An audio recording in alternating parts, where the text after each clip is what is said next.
McCarthy and Falcone stay firmly within their comfort zone on Life of the Party, but their take on the college comedy subgenre is good-natured fun.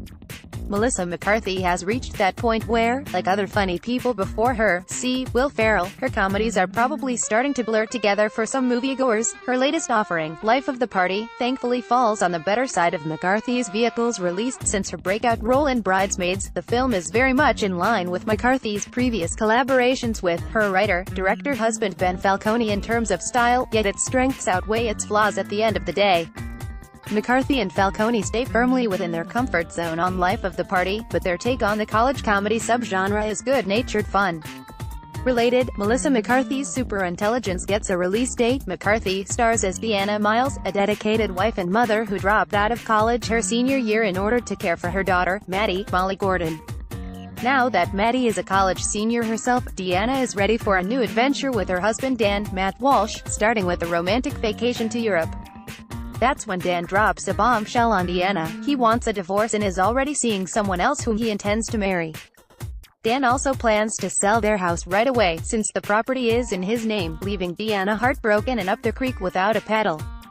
After taking some time to pull herself back together, Deanna decides to do the one thing she always regretted not doing: finish her bachelor's degree in archaeology and graduate from college. Deanna thus jumps headfirst back into the college experience on her old stomping grounds at Decatur University, which is the same school that Maddie is now attending.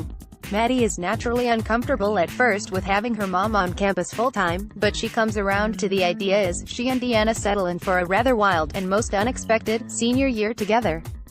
Life of the Party is essentially a series of comedy skits based around a common theme: 40-something mom goes back to college, and strung together with enough plot to sustain a feature film. It uses the same structure as McCarthy and Falcone's previous two films together, but has a clearer through line than their first movie, Tammy, and combines tender moments with zany set pieces better than their second collaboration, The Boss. At the same time, Life of the Party falls short of the satirical comedy heights scaled by The Boss and delivers more in the way of chuckle-worthy beats than laugh-out-loud scenarios. It similarly falls short of McCarthy's collaborations with director Paul Feig on Bridesmaids and Spy, when it comes to character development and the story department.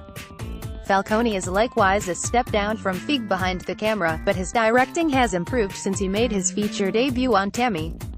Life of the Party is more polished than the average SNL routine, yet its sense of blocking and pacing within scenes aren't that different from a live TV comedy show. Falcone, reuniting with The Boss cinematographer Julio Macat, shoots the film in a clean, if bland, fashion and serves up some good visual gags along the way, but for the most part Life of the Party coasts by on the strengths of its cast. McCarthy remains as adept as ever at combining over-the-top humor and slapstick with sincere drama, so she's able to carry the movie with some help from the supporting players here.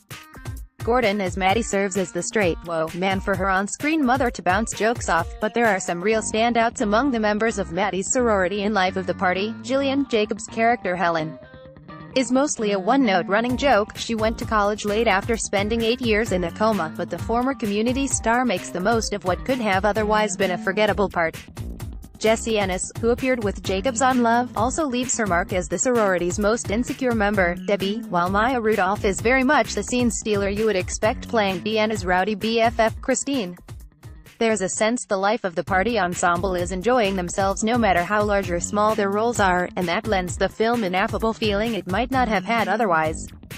Life of the Party also has fun subverting the tropes of the male-driven college comedy, whether by giving Deanna a hunky younger love interest named Jack, Luke, Benward, or switching up the genders typically associated with certain archetypes. The movie certainly doesn't push the envelope as far as it could in this respect, much less a la last week's Tully. Dive deeply into the questions it raises about how motherhood impacts a person's sense of identity. The issue of Deanna's 22-year-old credits at Decatur University still being good is amusingly skirted over too. Even so, it's nice to see a college comedy take a more actively progressive and kind-hearted approach to the genre.